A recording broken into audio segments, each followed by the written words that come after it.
Now, I anticipate that we will finish the Epistle to the Hebrews by Christmas, which would be convenient, and I didn't really plan it that way, but I think that's what may well happen. But even although we still have a chapter and a bit to do, I do want to concentrate on these few verses with you this evening, because they are rather important verses, and I think for most of us they are a little unfamiliar, and in some ways they are quite difficult verses. At verse 14 of Hebrews 12, many commentators think the apostle now turns to practical duties for the first time. And yet, you get the same note that has been running through the earlier part of chapter 12, here still in verse 14, the note of perseverance. And you'll remember that has been one of the great characteristic themes that has run through this part of the epistle, especially sounded out in the first two verses in the picture of the race. Let us run with perseverance the race that is set before us, looking to Jesus, the pioneer and perfecter of our faith, who for the joy that was set before him endured the cross. And this whole concept of perseverance runs through not only these verses, but of course the whole of the Epistle to the Hebrews, which in a sense is an exhortation to persevere in faith, to go on in the Christian race. The very first word in verse 14 suggests this. It's the word strive in the RSV. It's variously translated follow. I think follow is the authorized version. Pursue, some translations have. Run swiftly after, one of the modern translations says. As well as here in the RSV, strive for peace with all men. It's the word which is used, interestingly enough, in the New Testament for persecuting. The word to hound someone in such a way that you are actually persecuting, to persist in a course of action the way a persecutor does. You remember how the Apostle Paul tells us that in order to hound the Christians, he persecuted them, and the word means he pursued them everywhere they were to be found. He bent all his energies in this direction to track them down. Now, the point of the word is this, that just as the persecutor bends all his energies to one thing, that is to persecuting the church of God, so, says the author to the Hebrews, we are to bend our energies in the midst of testing times to strive after peace with all men and for holiness, without which no man shall see the Lord. Now, in the midst of these testing times of this Christian race, you remember the Christian race is the marathon and not a sprint. It's a long race in which perseverance is of the essence of running it well. We are to strive for certain goals, and we are to be seeing written on the tape, as it were, in front of us as we see the finishing post, two things particularly.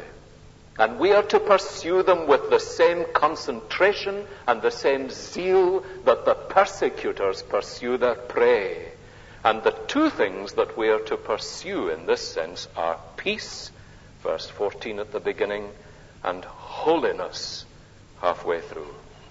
Now, obviously, the writer of the epistle is addressing himself to the church. And he is speaking very comprehensively about our duty towards men, first of all, strive for peace with all men, and our duty towards God, and for holiness, or for the holiness without which no one will see the Lord. Now, these two are, of course, the representatives of the two tables of the law, as they are sometimes called, the two parts of the Ten Commandments. The first concerned with our duty to God, and the second concerned with our duty to men. And we can never divide them from each other.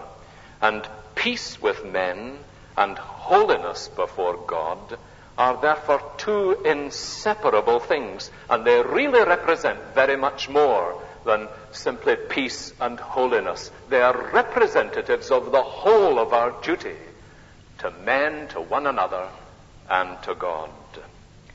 It even slips into our speech, doesn't it, when we talk about Somebody said it to me just the other day.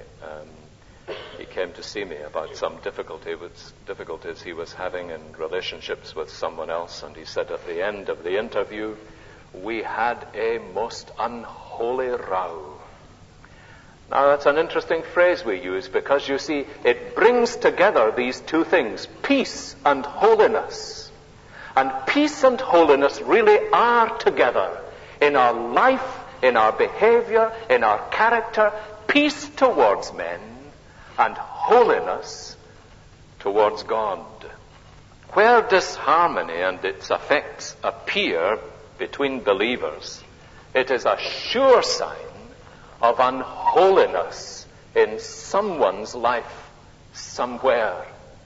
And if you think that through, you'll discover that it is abundantly true. And so John Owen, the great Puritan commentator in Hebrews, says the Christian community should be an example of harmony and holiness.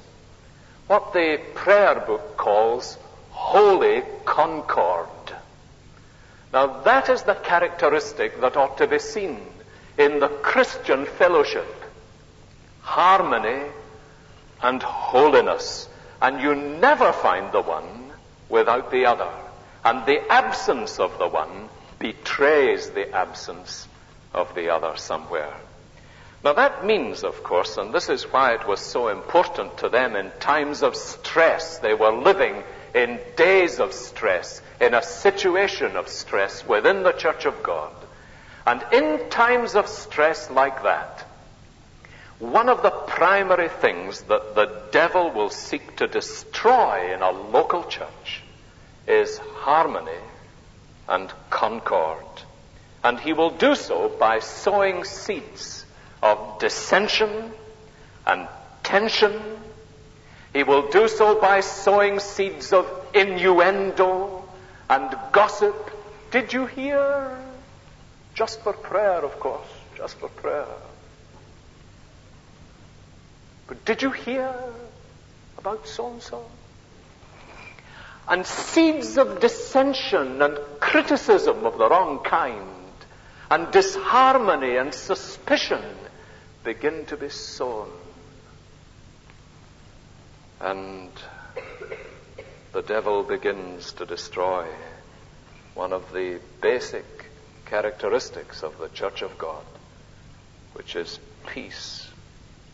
And it is almost always caused by some unholy thing harbored in the heart of someone somewhere. When every believer is earnestly seeking peace,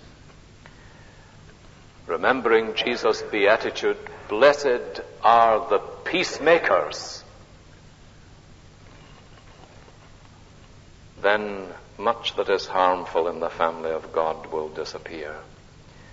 I do think we need, in these modern days, to take the apostles' words with great seriousness, because peace in the Church of Christ is something that we are to pursue. Says the psalmist, do you remember?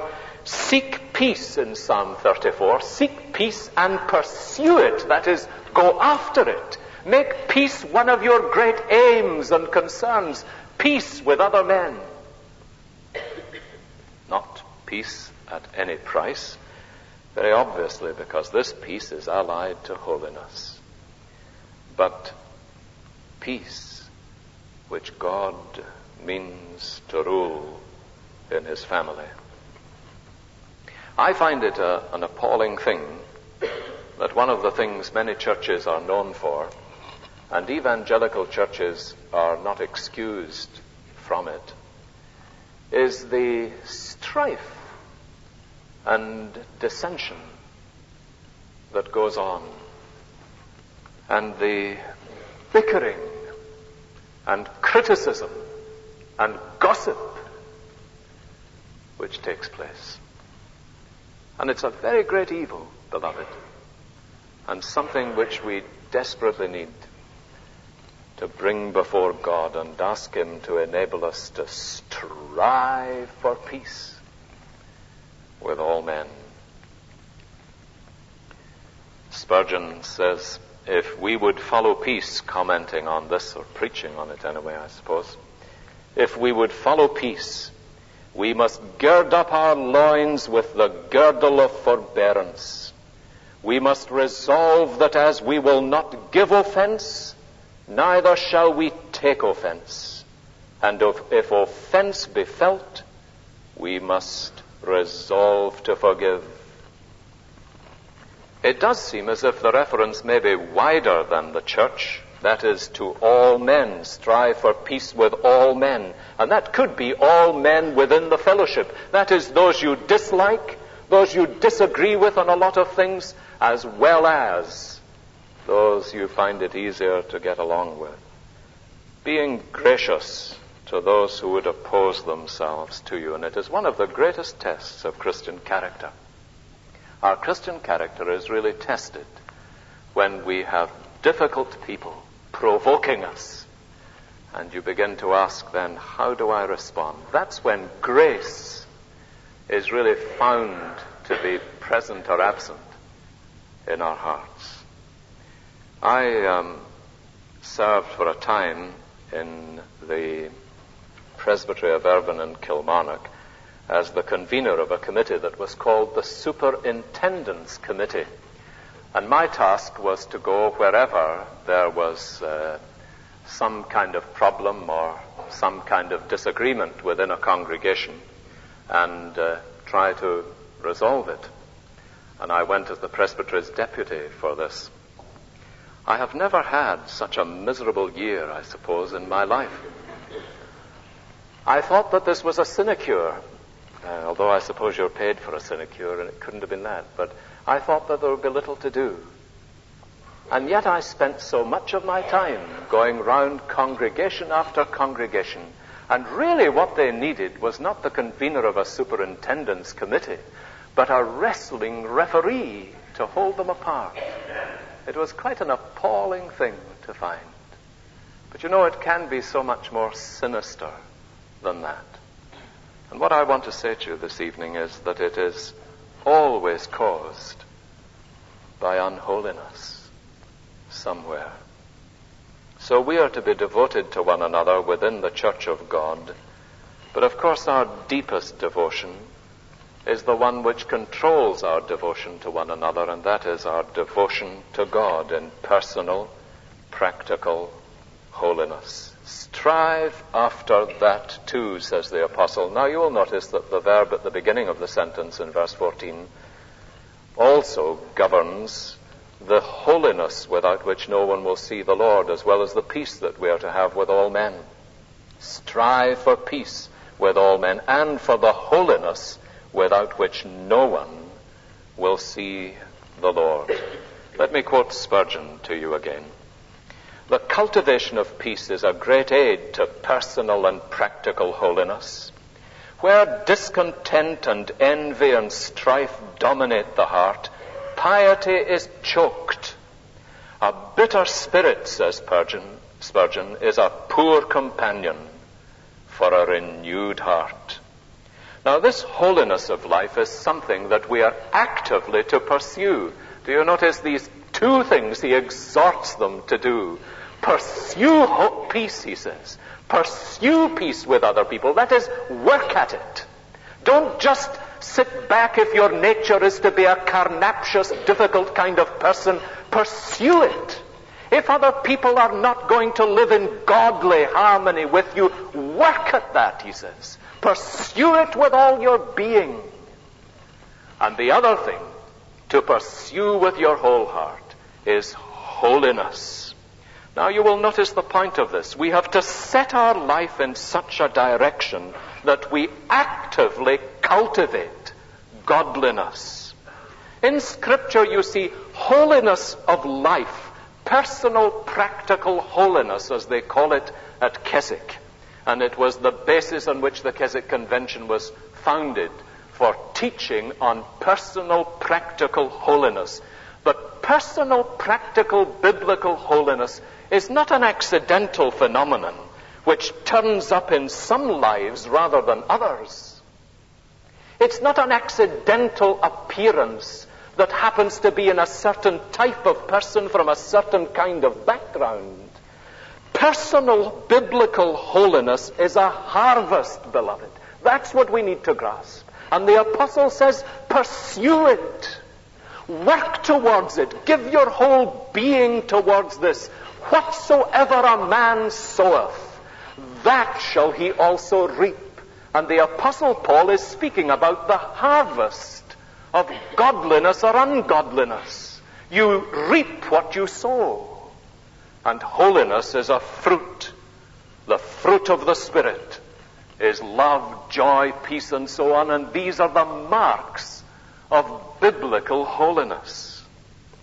So we are to be like farmers, carefully cultivating this harvest, letting the plough break up the fallow ground in our hearts first of all. And that so often happens as God drives his blade into our spirits and breaks up areas of our hearts that had been closed to him. Now, if you are not ready to pursue that happening in your life, biblical holiness will never appear. Sowing the right kind of seed and having it sown duly and deeply, tending it, feeding it, weeding it, so that the great business of life is holiness, without which no man shall see the Lord. Beloved, I find I have to ask my own heart this evening, is that the great business of my life?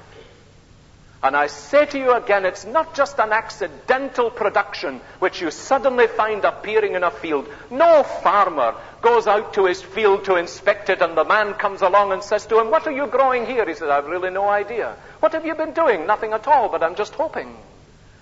Well, the man will say to him, "You will get nothing out of that field, because whatever a man sows, that he also reaps." And that's the law of holiness in the Bible. And therefore we need to be ready to ask God to water and feed and weed in our lives. This is why the hard-working farmer is so often a common figure in Scripture. Have you noticed this? One of the things that the apostle is telling them in this part of the chapter is that the chastening and discipline and trials of life, the dark periods of spiritual experience, are one of the means that God uses to produce holiness. Now you will notice that because holiness is a harvest, it does not appear overnight. I may have told you, I well remember when one of our children was very small. They went out with a packet of seeds that my wife had bought. She is a great inspector of the seed packets of the gardening, or was when we were in New Mills, anyway. And we had a lot of competition there, you know. We had some remarkable gardeners all round, and they all came up to look around at your garden. We used to buy these seeds packets. Quite often they lay in the shelf till the next year, and we'd forgotten to sow them. But the children got one this day, went out and sowed it in the ground, and saw this lovely picture in the outside, you know. And then the next morning they were up very early and charging outside to the place where the soil had been raked over very neatly and water put on it, because we said you have to water them. And the utter sense of disillusionment that came over their faces. And I remember one of them saying to me, "Daddy, they haven't growed." Now, of course, you see, that kind of instant production does not happen in the real world. And my Christian brothers and sisters, the production of biblical godliness doesn't happen that way either. It happens with much plowing of the soil, much breaking up of the fallow ground, careful sowing of the right seed, watering of it, waiting for it, feeding it, weeding it, waiting until the plant begins to grow, and then even when it has appeared, one of the great things in fruit bearing is pruning. And you will never get real fruit until you have pruned back And this is what the apostle is speaking about in this context. They have been going through some dark hours, some mysterious experiences, and I reckon that very many of us here this evening could testify to that sort of thing. But it is in such experiences that God, in the mystery of his grace, is producing holiness, and our business is to pursue it with all our hearts. And of course, don't you know that when you are in the midst of one of these difficult periods, what Spurgeon again, you may have discovered that I have a bit of a yen for Spurgeon, but Spurgeon speaks about the Christian's fainting fits.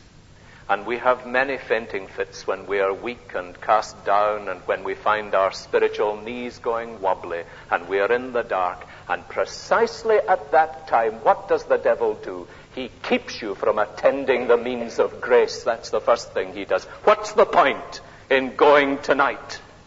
How often I've heard people say that. He closes the Bible and says, no point in going there again. He shuts off the place of prayer for you and says you would scarcely be welcome there, somebody like you. No point in praying. You don't feel anything, do you? Do you feel anything? And you answer honestly, no, I don't. And he said, well, what's the point of it then? He's keeping you from the kind of tending of the soil, which is going to produce barrenness instead of holiness. Now notice the importance of holiness. You'll see the point of this in verse 11, incidentally. For the moment, all discipline seems painful rather than pleasant. Later, it yields the peaceful fruit of righteousness to those who have been trained by it. The importance of holiness is, of course, in the end of the verse. Without it, says the apostle, no one will see the Lord. You remember how Jesus makes the same point in the Beatitudes. Blessed are the pure in heart, for they shall see God. So holiness and seeing the Lord appear to be tied together in the Scriptures. What the apostle means, of course, is not a physical vision, although he may well be speaking, as many people think, of the seeing of the Lord face to face with all the rewards of glory, which come not because we have been holy, but because God has been gracious. But basically, he is saying in John Owen's words that holiness is the way to blessedness. That's the principle. Holiness is the way to blessedness. Now, this is why he says, pursue holiness. It is because holiness is the road to blessedness, to that kind of life which will see the Lord in the spiritual sense, which will begin to have new visions of his glory and of his grace, whose understanding of his mercy and his glory will be broadened. And so we will be able, as the apostle has already said to us of Moses, to endure, chapter 11, verse 27, to endure as seeing him who is invisible. Now that's the great thing about the Christian. I always remember Stanley Collins. Do any of you remember Stanley Collins, who used to be in the Tent Hall here in Glasgow, I think?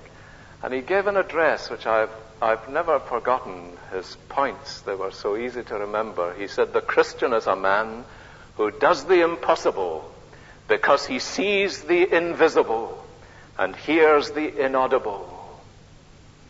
And he had 2 or 3 others, which I can't remember just now, but that's a great thing, you know. The Christian is the man who does the impossible because he sees the invisible. He endured as seeing him who is invisible. Now, how is it that a man gets this kind of vision? How is it that he gets the answer to this prayer in the hymn we were singing this evening? Be thou my vision, O Lord of my life, not be all else to me save that thou art. That comes when a man is pursuing holiness as the great business of his life. Not, you will notice, believing that he has achieved holiness. Because the person of whom the apostle is speaking will above all other men be conscious of the fact that he is only at the very beginning of the race, as it were, that he has achieved practically nothing, and he will bemoan his own emptiness. But he is moving in that direction. He will be able to say, Lord, you know that this is the great business of life to me.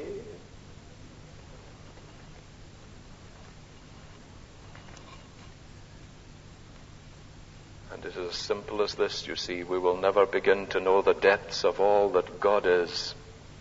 We will never be able to have fellowship with him in the way that he intended when he created and redeemed us, if we are careless about holy living. Oh, that God would write that on our hearts this evening.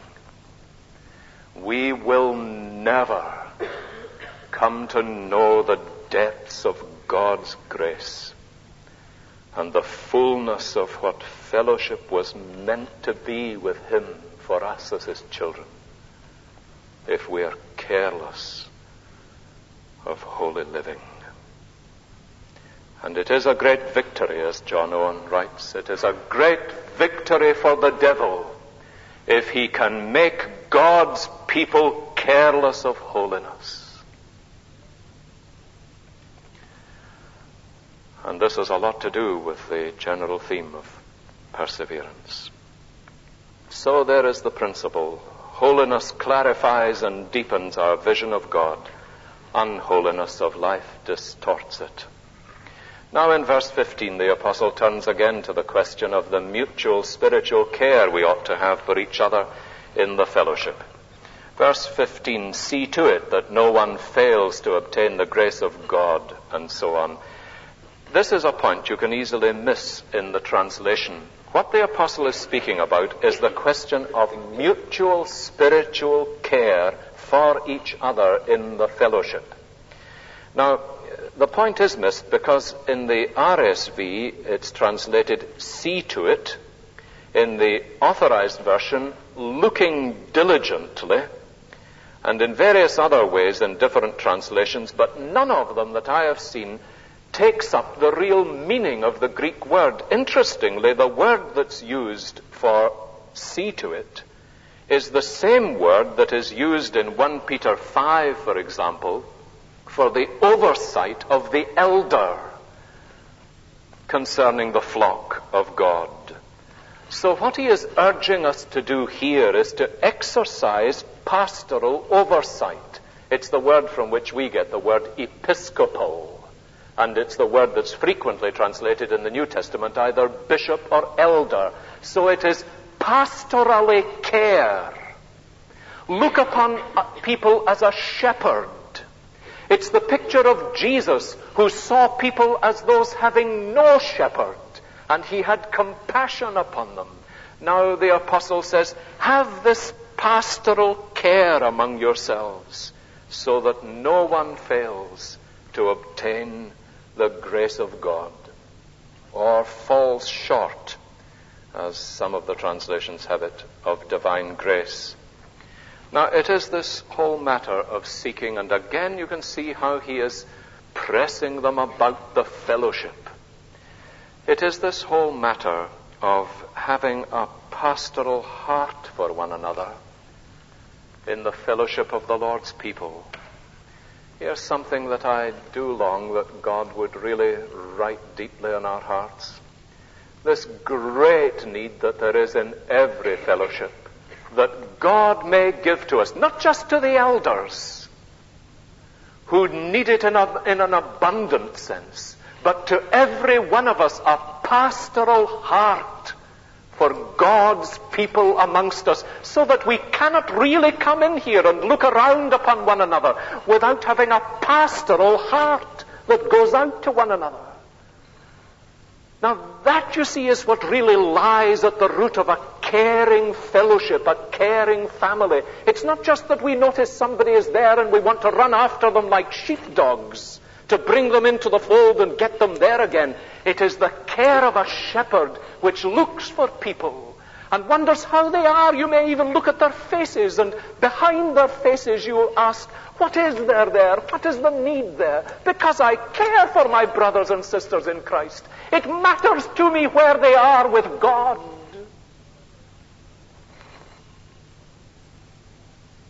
Beloved, I do want to say to you, we desperately need this.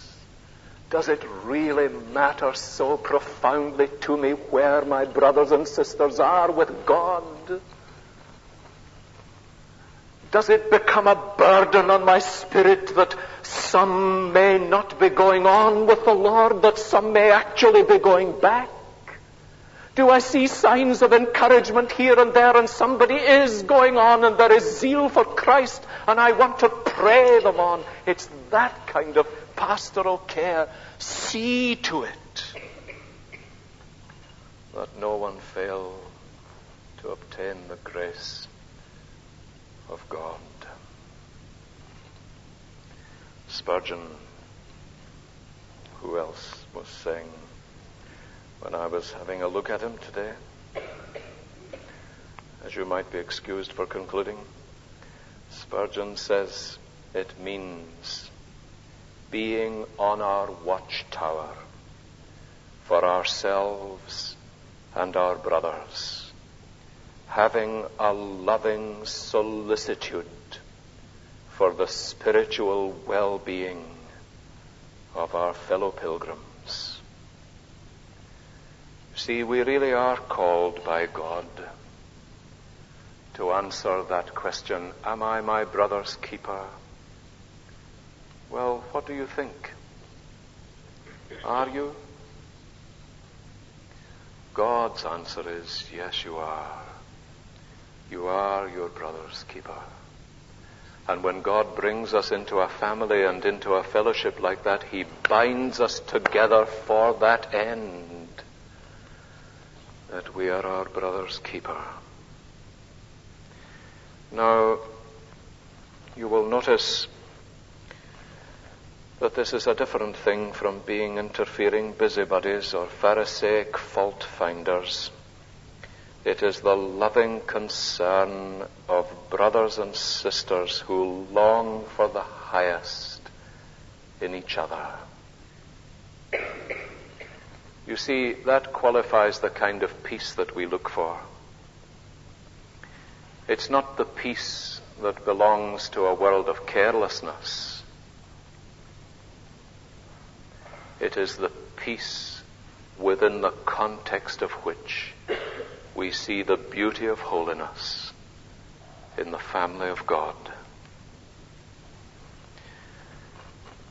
And the reason is, lest anyone fail to obtain the grace of God. Now, the word failing to obtain really means to be deficient in. It's an interesting phrase. This is why I said this passage is sometimes difficult. It's difficult because the language isn't very clear and the translations aren't really very good. Failing to obtain the grace of God. What do you think that means? Well, the word means to lack. It's the word, interestingly, that's used in Jesus' parable of the prodigal son. When the prodigal son went down into the far country, and we read a great famine arose in that country, and he began to be in want. Now, it's that phrase, in want. He lacked food. He didn't have it. And it's that of which the apostle speaks here. See to it that no one is in want of the grace of God. And to be wanting in the grace of God is either to have known the grace of God but not to be drawing from it, as just one or two people commenting on Hebrews think, or more probably, and this is what I tend to believe it is, more probably it means to have a form of godliness but never really to have known the grace of God in all its fullness and power working in your life. A.W. Pink, who also wrote a commentary on Hebrews, says this: it is a head knowledge of the truth as a substitute for a miracle of grace wrought in the heart. Now, I think what he is warning about here is this, that when you are within such a loving, caring fellowship, one of the things that we will never be content with, we will never be satisfied with, is mere outward profession. The thing that we will be deeply burdened over is that there will be a true miracle of God's grace evident in one another's lives. That people never stop short of experiencing the fullness of God's grace in Jesus Christ. As I say, the other possibility is that he is warning genuine Christians that they must not live on any other resources than the fullness of God's grace, and I think that could be an application. But whatever the right interpretation may be, the result is that a root of bitterness springs up. Do you notice in verse 15, halfway through? A root of bitterness springs up, causes trouble, and because of it, many are defiled. See to it that no one fails to obtain the grace of God, that no root of bitterness spring up and cause trouble, and by it the many become defiled. Now, this is a very practical thing. Apply it, if you can think of the situation, to somebody who has the form of godliness, as Paul says, but denying the power of it. That is, who has in some sense been influenced, but has never really had a miracle of God's grace performed in their life. This root of bitterness is what the apostle to the Hebrews tells us springs up. Now, it's a phrase which has its origins in Israel's history in Deuteronomy chapter 29, and I'm reading from verse 18. Here is the occasion when the covenant was made again in Moab, and God speaks through Moses to the people in these words. Listen to this. Beware. Now, he's remembering, how they were brought out of the land of Egypt, and many of them wanted to go back and looked back to the flesh pots of Egypt and longed to be back there again. Beware lest there be among you a man or woman or family or tribe whose heart turns away this day from the Lord our God to go and serve the gods of those nations, lest there be among you a root bearing poisonous and bitter fruit. Now, that's where the phrase comes from. You'll notice that it's in inverted commas in the RSV, because it's a quotation from Deuteronomy 29:18. Beware lest there be a man or a family or a tribe amongst you who turns away from following the Lord, and a root of bitterness begins to grow up, and, says the apostle, causes trouble, and by it the many become defiled. Now, one has seen this root of bitterness. I wonder if you know what the apostle is speaking about. It is probably a person who has never really tasted the grace of God, but at some certain point has turned back. I think, may I share this with you, I think that there are some forms of evangelism, and I think this is the sort of thing you can find in any realm of evangelism. But there is sometimes in some forms of evangelism such pressure brought upon people to bring them to some kind of decision at a high point of emotion before they are really being wrought upon by the grace of God. And what happens is that you get the decision, and then the person discovers that there never has been a deep and genuine work of grace, and instead of the emotional high which comes after the decision, you get bitterness developing in the soul. And that root of bitterness causes trouble, and by it many are defiled. Now, you see how this happens. What happens is that the person says, I have tried it. I've tried it and it didn't work.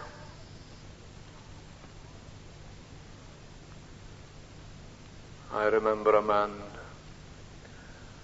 I met in New Mills once. Outside a pub, I'd got a telephone call asking me to go and see him. And I think he's now dead. But I remember going down and seeing him outside the pub. And I took him into the car and took him home and sat with him the whole night, feeding him black coffee. I didn't know very much about these things, but actually I remember Tom Allen telling me that the thing to give people like that was black coffee. And I fed him black coffee out of his own kitchen half the night. And we sat and waited until he came round a bit.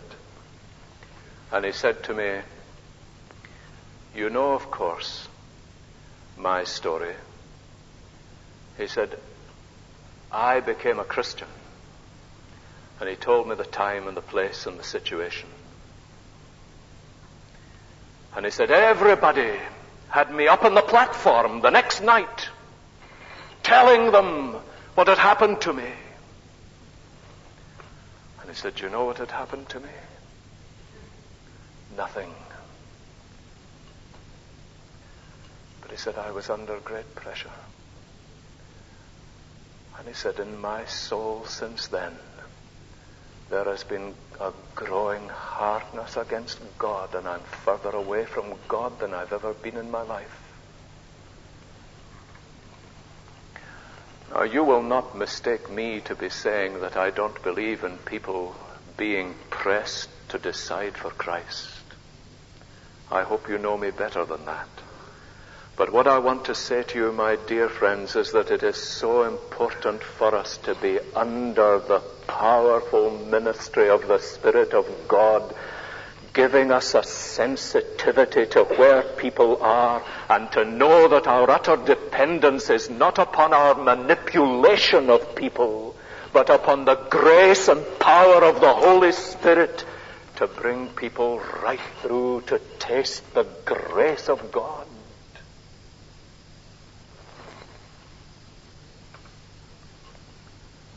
And I think this is the kind of care that we need.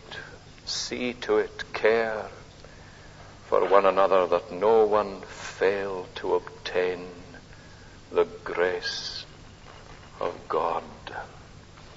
How important. Philip Hughes says the implication is that one embittered and rebellious person who has stopped just short of the grace of God can have a disastrous effect on the community as a whole. Now, finally, in verses 16 and 17, there is an example of that root of bitterness in Esau. His story is intended to be a warning. In verse 16, that no one be immoral or irreligious like Esau, who sold his birthright for a single meal. For you know that afterward, when he desired to inherit the blessing, he was rejected, for he found no chance to repent, though he sought it with tears. The marks that the apostle singles out of Esau's life, do you notice, as a man with a bitter root, are immorality and profanity, not irreligious. In the RSV, that's not really a very good translation. It's profane. Isn't that what the Authorized Version has? Profane. And profane is better. Profanity, you see, is making light of holy things, mocking or ridiculing holy things. Profanity is the spirit that clowns about the things of God and makes light of them. Now, in the Old Testament, interestingly, we don't actually find Esau described as immoral. It's very obvious what his profanity is, but we don't find him described as immoral, and it says that no one be immoral or irreligious like Esau.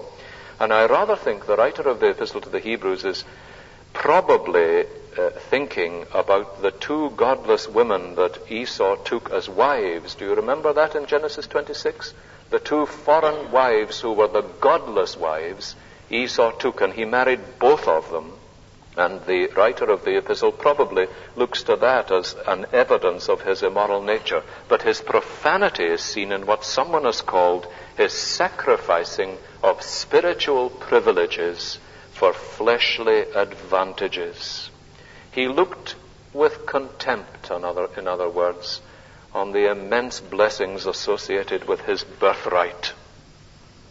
Now that's a great warning for us about esteeming lightly the things that God takes seriously. Whatever else we may know about Esau and Jacob, the one thing that's clear is that God took seriously the privileges of the birthright of the elder child. And Esau took what God took seriously and held it up to contempt. And he took it lightly.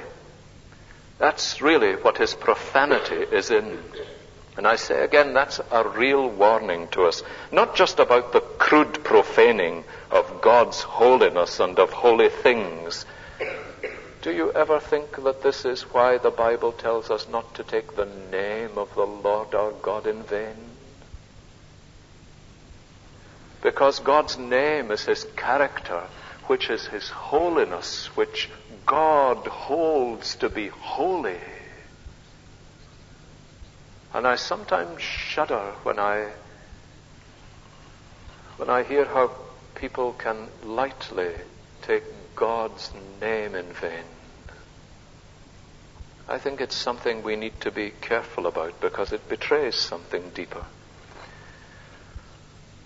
It's the warning against the greater danger of bartering not an earthly but a heavenly birthright for the sake of some enticement of the world, the flesh, or the devil, profanely trampling underfoot what God holds dear. And that's a very important thing for us to learn.